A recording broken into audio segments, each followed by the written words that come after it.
Fala, galerinha, beleza? Tamo aí de volta, né, gente? Tranquilinho, mais uma semana aí com nossas aulas de Sociologia. Vamos lá que a gente tem coisa pra caramba pra conversar hoje aí. Primeiro só pra gente amarrar aqui que a gente falou em sala de aula, a gente vê em história em sala de aula também, a gente bate esse papo, você faz essa bola aí com a sala de aula, história e aqui Sociologia. E o que acontece? Semana passada não teve vídeo, por quê? Porque semana passada eu na sala de aula em História eu passei um trabalho pra gente aí de Sociologia, que vai ser um trabalho físico, né? Esse trabalho aí vai estar valendo 2 pontos, que vai ser o nosso cartaz sobre as leis, sobre as minorias sociais. E como aquilo ficou só na sala de aula e de repente alguém não estava na sala de aula, vou deixar amarrado aqui para a gente poder estar ciente aí do que a gente falou em sala de aula. Vamos lá. Nós estamos vendo aqui o Estado, a função do Estado. Aí eu expliquei na sala de aula que o Estado ele tem a nossa salvaguarda, a nossa tutela de todo cidadão brasileiro. André, o que é salvaguarda? O que é tutela? Olha o termo aí, ó. Salvar e guardar. O Estado tem a nossa salvaguarda. Eu até falei na sala assim, ó, pai e mãe se separam, com quem fica a criança? Fica com quem o juiz achar que tem que ficar. O juiz está ali, o Estado, representante do Estado, está ali para garantir os direitos da única pessoa que não pode se defender sozinha, que é o menor. Então a gente falou aqui, ó, é claro que a lei pede para o juiz levar em consideração os laços materno-afetivos construídos na gestação e na amamentação. Só que, se por algum motivo o juiz achar que deixar essa criança com o pai, com a mãe, ou seja, com quem for, colocar em risco a integridade física e psíquica daquele indivíduo, ele bota a criança até para doação. Entendeu? Então, para a gente entender o que é essa salvaguarda aí, a gente vai estar vendo isso mais para frente. Mas por que eu estou explicando isso? Então, o Estado, ele tem a nossa salvaguarda. E acontece o seguinte, dentro da sociedade, de toda a sociedade, como se fosse um grande pai com os filhos. Dentro da sociedade, existem grupos que são minoritários. Até expliquei na sala, não é minoritário em número. Até porque hoje no Brasil somos mais mulheres do que homens. É minoritário em direitos reconhecidos, em direitos, em acesso aos seus direitos. Até brinquei com os alunos, brinquei assim, né? Falei assim, ó, o que acontece? A gente estava no segundo andar, tinha a turma que a gente estava tendo aula no segundo andar, eu falei assim, ó, se fosse um cadeirante, ele não estaria aqui na sala de aula. Ou seja, ele tem um direito, ele paga a mensalidade igual você, mas ele não teria o acesso aos direitos dele. Daí uma lei, e lá no colégio tem o equipamento para a pessoa subir, para levar. Olha aí, o Estado cria leis para garantir o acesso entre as classes minoritárias, que elas possam alcançar. Aí expliquei aqui, gente, olha só, lei não trabalha com igualdade, lei trabalha com equidade. Equidade é diferente de igualdade. Até falei assim, ó, vamos lá para você poder entender. Tem um postzinho na internet que se coloca assim, um campo de futebol com um muro e 3 meninos, um grandão, um médio e um pequeno. O grandão consegue ver o jogo, o médio não vê e o pequeno não vê. Aí ele bota assim, igualdade, dá um caixote para cada um, igual. O grandão já estava vendo, fica muito mais alto do que precisava. O médio passa a assistir e o pequenininho com um não continua não vendo. Aí ele bota equidade. O grandão sem caixote nenhum, porque ele já vê. O médio com 1 caixote passa a ver. E o pequenininho com 2 caixotes passa agora a ver. Todos passam a ver. Todos têm garantia de acesso. Então, as leis trabalham com garantia de acesso aos direitos. Daí, levando o pessoal aí da enfermagem, o Sistema Único de Saúde, o SUS, ele não tem compromisso em distribuir os seus serviços de maneira igual. Ele distribui com a equidade, de maneira equitária. Ou seja, ele pode colocar mais serviços, mais hospitais, postos de saúde, clínicas da família nas áreas mais pobres e menos nas áreas mais ricas, mas garantir que todo mundo que precisa acessar possa acessar o serviço. Então, aí, a garantia de acesso aos serviços.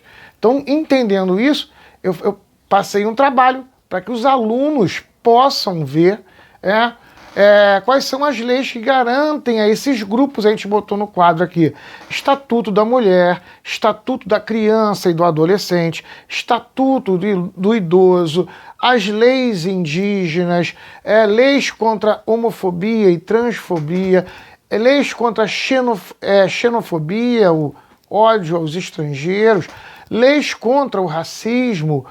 A gente colocou aqui esses grupos minoritários. Então eu até expliquei aqui, até o aluno me perguntou: professor, vamos falar desse assunto. Falei: querido, olha só, sem lacração, trabalho científico, o que a gente está vendo? Direitos dos grupos. Então eu quero leis, eu quero cartaz com lei, explicando quais são os direitos, aonde estão garantidos os direitos para esses grupos minoritários. Então essa semana aí, que é a semana que vai vir agora aí, que é a semana dos trabalhos das NTIs e NTGs, os grupos aí, duplas ou grupos, dependendo do tamanho da turma, os grupos e as turmas vão estar fazendo seus cartazes, vão estar entregando, a gente vai colocar lá na sala de aula. Tranquilo até aí? Então semana que vem a gente não vai ter um vídeo, porque aí semana que vem vai ser a semana que os alunos vão estar entregando os trabalhos, aí a gente vai estar agindo na sala de aula. Mas deixa aqui registrado já, para a gente entender o que está acontecendo, como funciona esse trabalho, entender qual é o sentido do trabalho, qual é o propósito do trabalho. Porque você não só fica naquela de querer lacrar, sempre tem um ou outro que está querendo lacrar. Mas lembrando que a gente faz ciência, a gente não está aqui para isso. Está aqui para poder ver os direitos de cada classe, cada grupo social, acesso aos direitos ao serviço. Afinal, todos nós pagamos impostos. Todos nós temos direito a acesso aos serviços, ao direito de ir e vir como cidadãos. É esse o nosso processo aí que a gente estava vendo. Tranquilo aí? Então já amarramos aí primeiro essa coisa do trabalho. Vimos que semana passada não teve aula, videoaula, e que semana que vem não vai ter a videoaula. Essa semana aqui a gente vai ver agora, hoje, o último conteúdo do bimestre. Vai estar fechando esse último conteúdo. Aí na outra semana a gente vai estar corrigindo os exercícios da apostila. Então aí já pega a apostila, faz os exercícios em casa, dá uma treinada, sacou? Que aí na próxima videoaula a gente vai vir corrigindo esses exercícios da apostila. Beleza? Tranquilo. Fechado aqui essa conversa. Vamos entrar para o nosso assunto da matéria de hoje. Hoje a gente vai entrar numa outra ciência chamada antropologia, para poder entender o papel da família. Lembrando que a gente está falando aqui, família científica. Voltando aqui ao nosso conteúdo, Rousseau. A família é a célula onde aprendemos os códigos da sociedade. A gente vai dar uma amarrada aqui na antropologia, porque é uma ciência. Depois, no próximo bimestre, a gente vai estar vendo quais são as ciências sociais. Aí entra aí sociologia, antropologia, aí vamos ver aqui economia, vamos ver aqui política, ciência política. Tudo isso aí faz parte das ciências sociais. A gente vai estar discutindo isso no próximo bimestre. A gente vai ver aqui que a nossa matéria, na verdade, é ciências sociais e não sociologia. Porque o conteúdo maior é sociologia. Mas a gente vai dar uma olhadinha aqui na antropologia para entender a estrutura, surgimento dessas famílias, dessas construções sociais. A famosa discussão aí que a gente tem dentro da antropologia e da política, a gente vai ver aqui, das ciências, sobre patriarcado, matriarcado, como surgem os primeiros grupos sociais, como é que é essa organização, a gente vai estar dando uma olhadinha hoje. Tranquilo até aí? Vamos lá então? Partiu! Fala galera, vamos embora então? Tranquilinho? Vamos chegar agora no nosso conteúdo, que a gente vai falar agora aqui sobre a formação dos primeiros grupos sociais. Afinal de contas, essa discussão aí antropológica sobre patriarcado, matriarcado, vamos começar a entender o que é isso. Realmente já existiu alguma sociedade matriarcal, né? Sim ou não? Vamos começar a compreender esse tipo de coisa. Primeira coisa que a gente tem que falar é o seguinte, em relação ao conceito de patriarcado. Primeiro a gente tem um conceito aí, porque o que está muito famoso, em voga aí, na discussão, na galera da lacração política e aquela coisa toda, é o conceito da Kate Millett. A Kate Millett é uma pensadora, filósofa, que pensou a sociedade no patriarcado e aquela coisa toda, numa coisa política bem moderna e aquela coisa toda. Mas o discurso dela não está amarrado cientificamente. Então, para a gente aqui, que está fazendo ciência, isso ela não vale. A gente não vai utilizar a Kate Millett, entendeu? Não querendo desmerecer o trabalho dela de maneira nenhuma, só que a gente trabalha com ciência, então, pra gente, o contexto dela é um contexto, eu vou até falar aqui, ó, o contexto dela ainda está um contexto amarrado numa visão ainda antiga, tem uns problemas ali a serem discutidos, então não cabe pra gente. A gente vai estar trabalhando aqui com antropologia. É ciência, então a gente trabalha com antropologia. Então a gente vai ver os conceitos básicos aqui, para poder entender, antes de começar a debater sobre a estrutura familiar, a construção dos primeiros grupos sociais. E outra coisa que é importante a gente entender também, a antropologia é uma ciência que não trabalha com escrita. São grupos muito antigos, datam, a gente vai falar aqui, ó, grupos que datam de 8.000, de 8.000 a 5.000 antes de Cristo, essas primeiras formações. Então é muito jarro, é muita estátua, a gente vai discutir aqui estátuas, jarros, a gente trabalha com muito esse material, então a precisão do que a gente está falando aqui, dessa ciência, a gente não tem essa precisão, sacou? Do que uma ciência tipo a história, em que a gente tem livros documentados com textos, montagens e quadros, esse tipo de coisa, e toda essa estrutura muito mais palpável para a gente. Então está falando de momentos muito antigos, sociedades ainda lá atrás, em que a gente está trabalhando com todo esse resgate aí desses documentos históricos aí no sentido de objetos, de artefatos históricos aí para a gente. Então não é uma ciência totalmente exata, então você vai ver aqui essa dificuldade de marcar esse tipo de coisa. Então, entendendo aí que a gente não está usando a Kate Millett, a gente vai usar a antropologia, vamos falar aqui de alguns, pelo menos os dois antropólogos aí que vieram com as duas visões mais importantes, e vamos perceber aí como é que funciona essa coisa. Tranquilo até aí, gente? Beleza? Vamos lá então. Primeiro, patriarcado. Difícil a gente entender como se organizavam essas primeiras sociedades. Como eles se formavam. Então vamos começar a primeiro entender alguns termos aqui que a gente vai estar usando. Primeiro, patriarcado. Vem do grego pater, de pai, aí o grego já ligado muito naquela coisa, da linearidade, do sangue do pai, do pater, aí daí de pátria, a palavra pátria, que é o segmento, pai, e archer, comando, poder, quem comanda, quem tem o poder. Também a gente vai discutir isso aí, essa coisa do comando e do poder. Então, patriarcado é a discussão do pai, que tem um comando e tem o poder dentro do grupo. A figura paterna, a figura do pai. Matriarcado de mater, mãe, archer, comando e poder. Então, aí só para a gente entender da onde a etimologia das palavras é isso, para a gente compreender o sentido do que a gente está falando, é discutir quem tem o poder dentro do grupo. Esses grupos eram marcados por familiares. Então, quem liderava esses grupos? Quem tinha esse poder?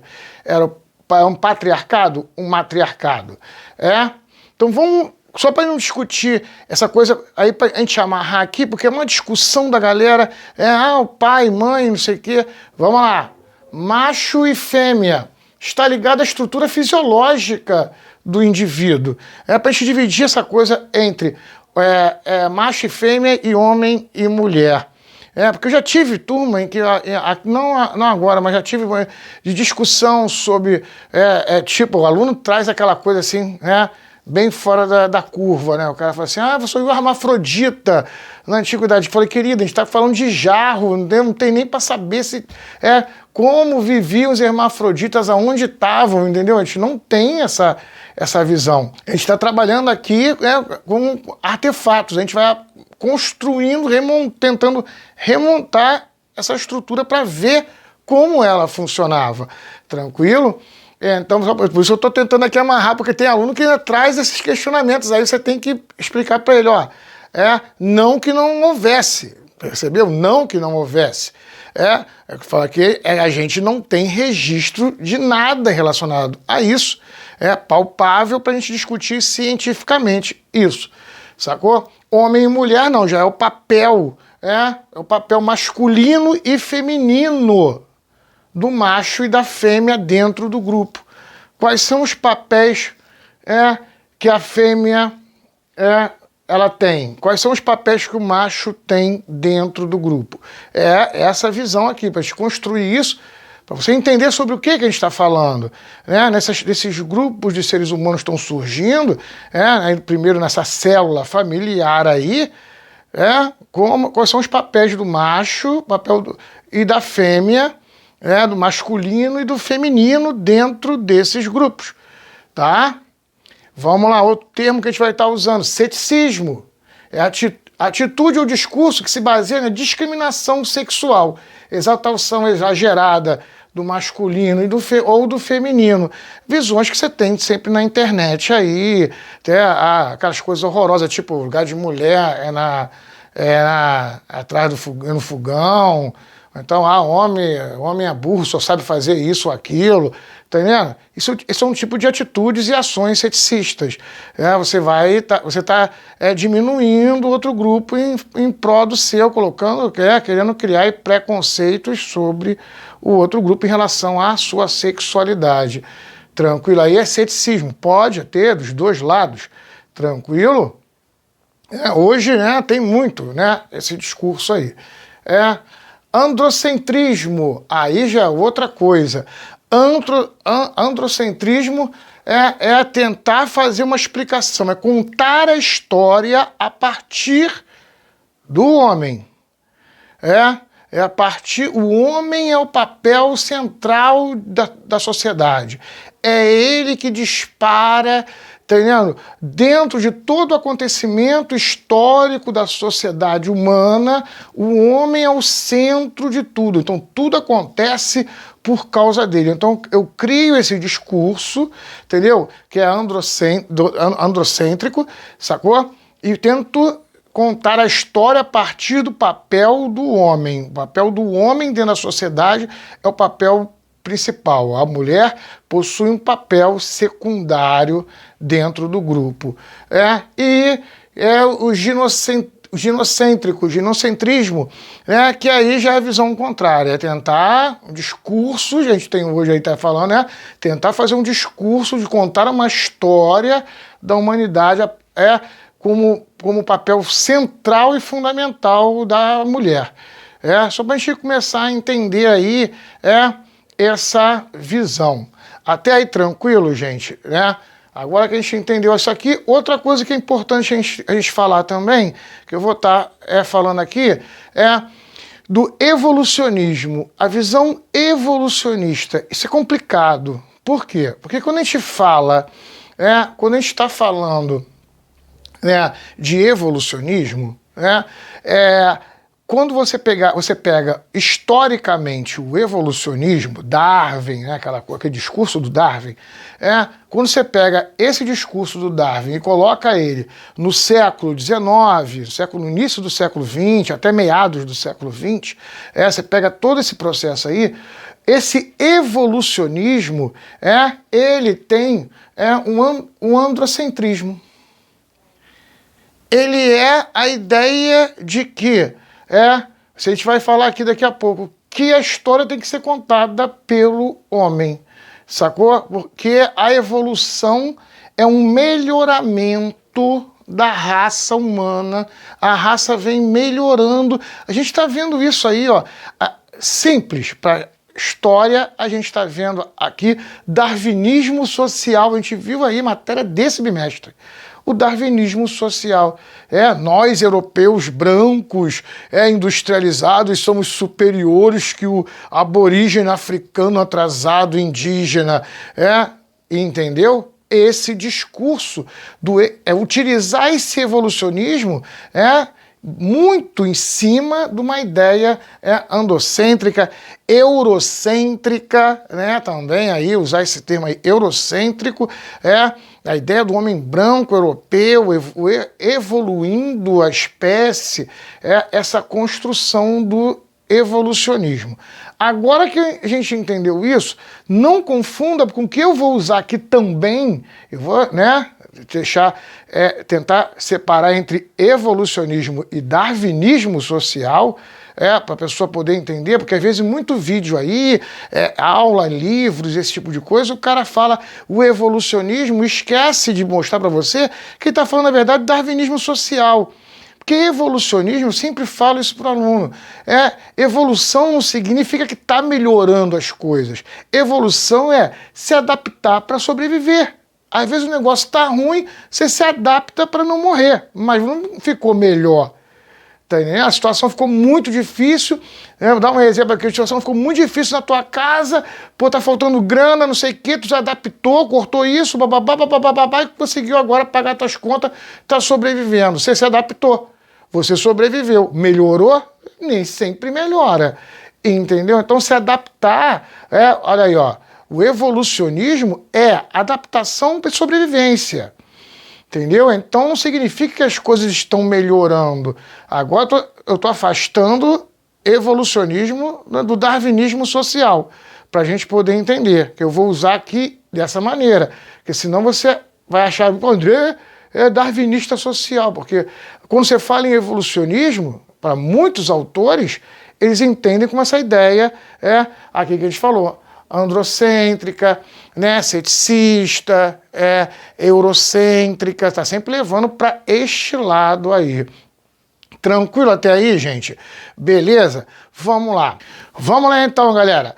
Olha só, os primeiros trabalhos que a gente teve aqui, antropológicos, principalmente de um cara, foi o cara que mais marcou esse discurso que a gente está falando, que é um cara chamado Beethoven. O Beethoven, lá no século XIX, ele vai trazer uma visão para a gente de que, essa visão dele era de que? De que as primeiras sociedades,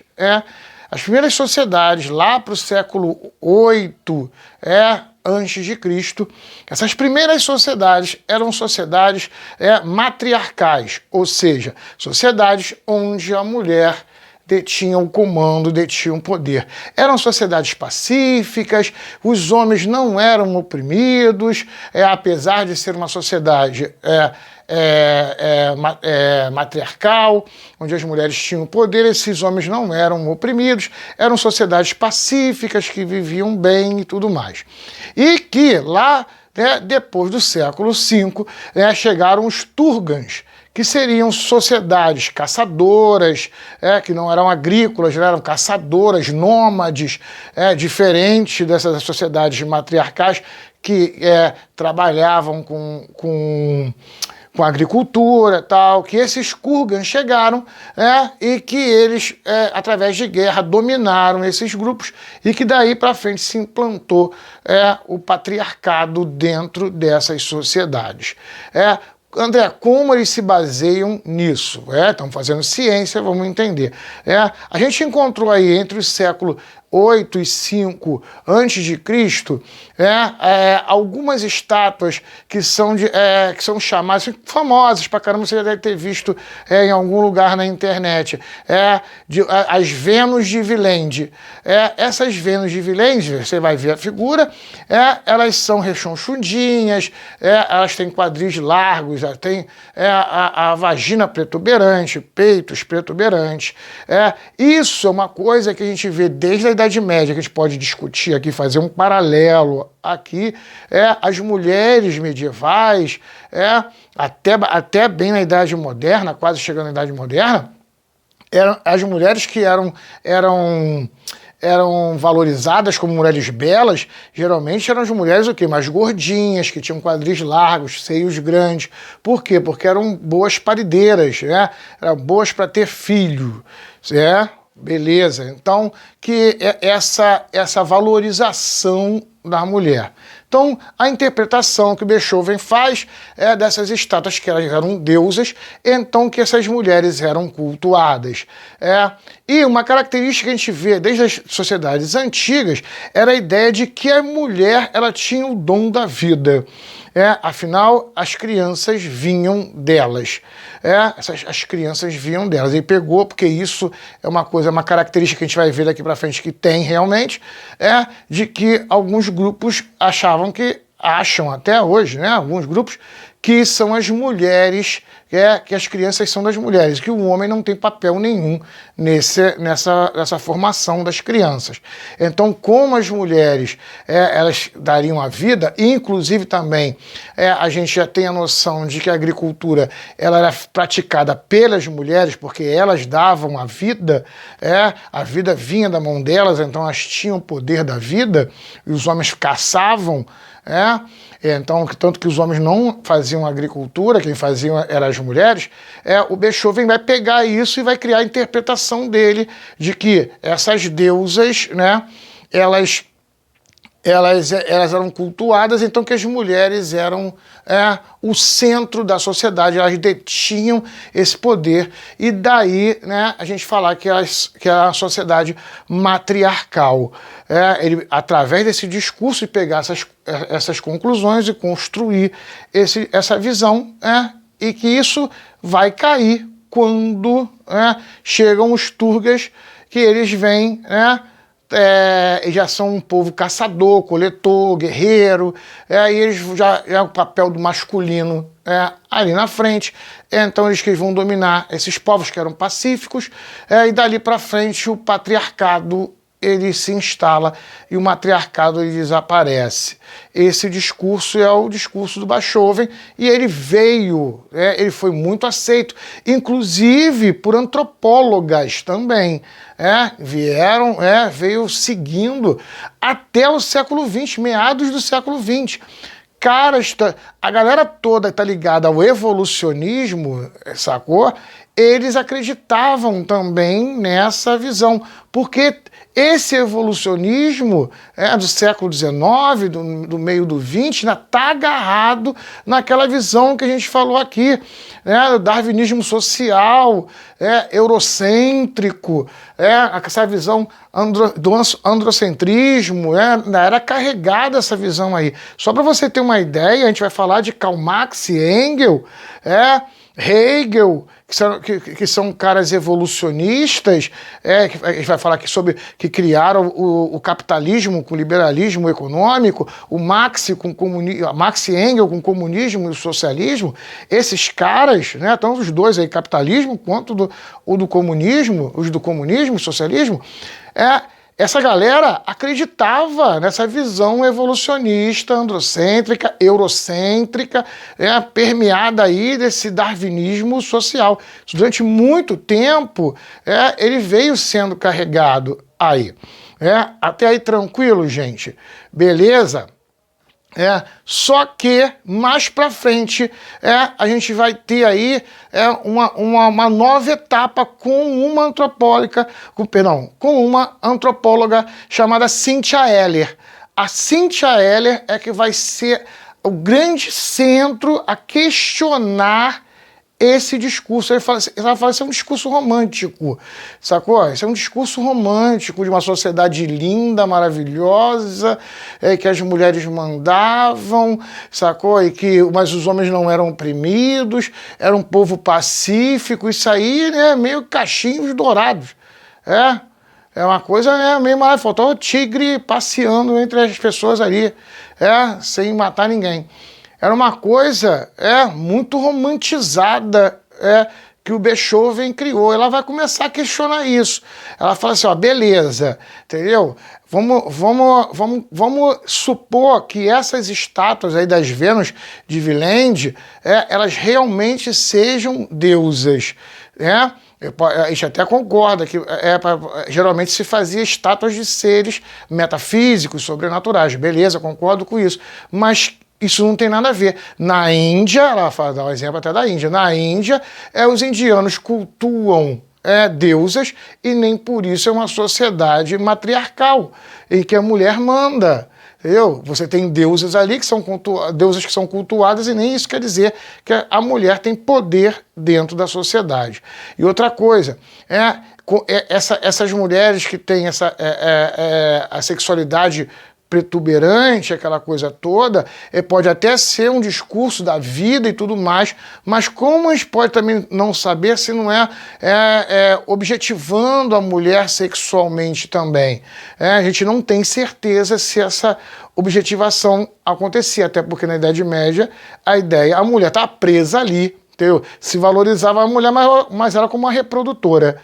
Entendeu? É isso que a Cynthia Erier está mostrando pra gente. Então ela fala assim, esse discurso dele é muito quebrado. E ela vai trazendo uma nova visão aí pra gente. Vamos lá então. Então o que a Cynthia Erier ela mostra pra gente? Ela fala assim, olha só, em vez de discutir essa visão de matriarcado e patriarcado, a gente tem que entender, analisar a estrutura da família. Aí ela vai falar o seguinte, esses grupos sociais, eles têm matrilineidade ou patrinalidade. Ou seja, a família se constrói seguindo a árvore genealógica da mãe ou a árvore genealógica do pai. Entendeu? Aí ela mostra, a gente tem algumas sociedades aí em que a mãe é o centro da família, ou seja, não interessa quem é o pai, interessa quem é a mãe.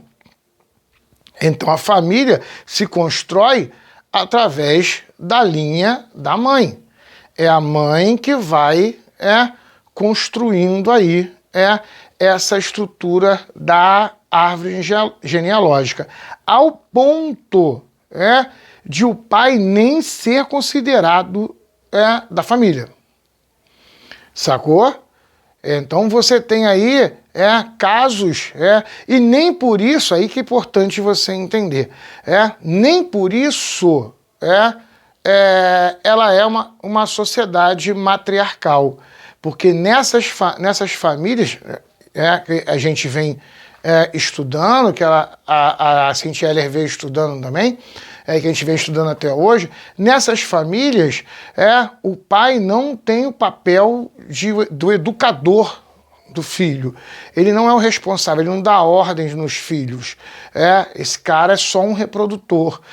Quem vai dar ordem dentro da família? O irmão da mãe. Ou seja, o tio das crianças. Sacou? Então é esse tio que lidera. Então, dentro da família, a vovózona, que ali é o centro desse grupo, é ela que escolhe quem vai ser o cara que é o líder da família. Entendeu? Então, apesar de ser matrilinear, não é uma sociedade matriarcal. Porque o poder está na mão do homem.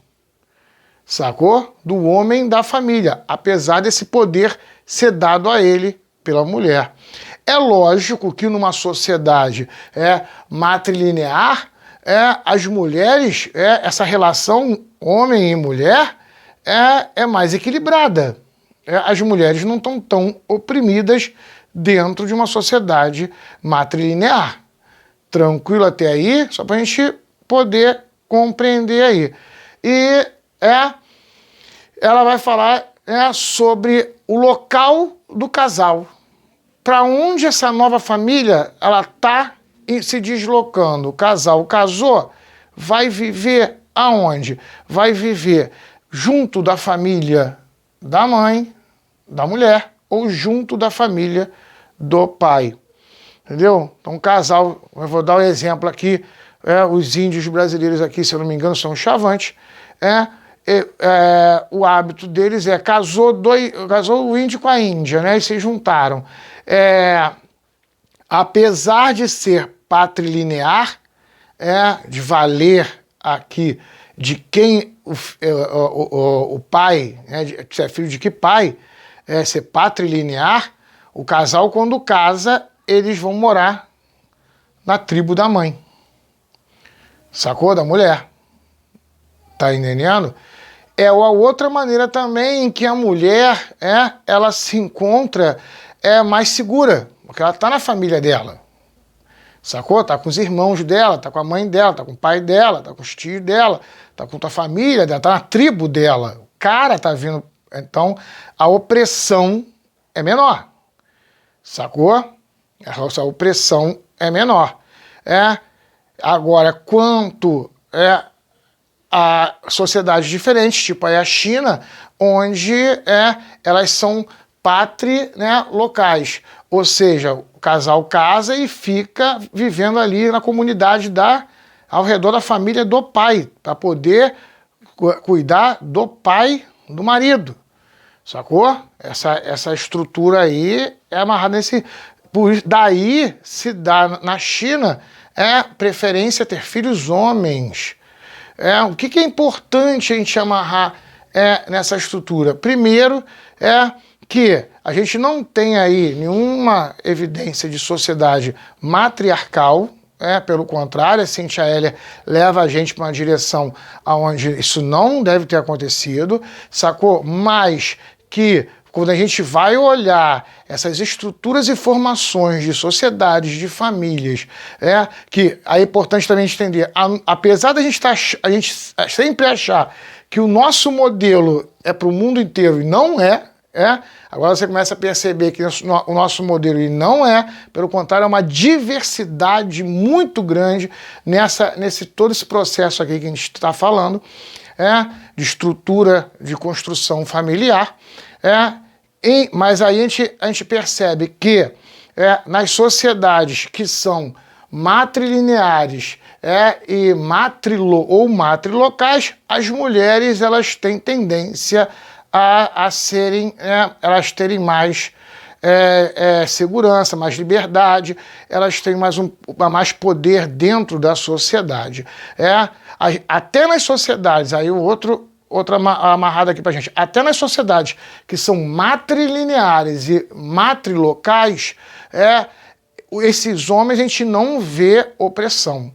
Entendeu? A gente não vê um papel opressor da mulher ali. É claro que a mulher ali tem mais poder que ele, entendeu? Mas um papel opressor em cima dela, como acontece nas sociedades patriarcais, que são patrilineares e patrilocais, as mulheres são muito oprimidas nessas sociedades. Tranquilo até aí, gente? Então, amarrou? Vou deixar um exercíciozinho ali pra gente, com exemplos de sociedade para você identificar se essas sociedades elas são patrilineares, se elas são matrilocais, aí você vai começar, só para dar uma amarrada nisso aí. Fechamos então, gente? Fechamos um conteúdo aí, lembrando que semana que vem não vai ter o vídeo, porque semana que vem é a entrega dos trabalhos na sala de aula, mas que na outra semana a gente já está vindo aqui corrigindo os exercícios da apostila para ir para a prova tranquilo. Galera, fica tranquilo aí, boa semana, beijo, fui!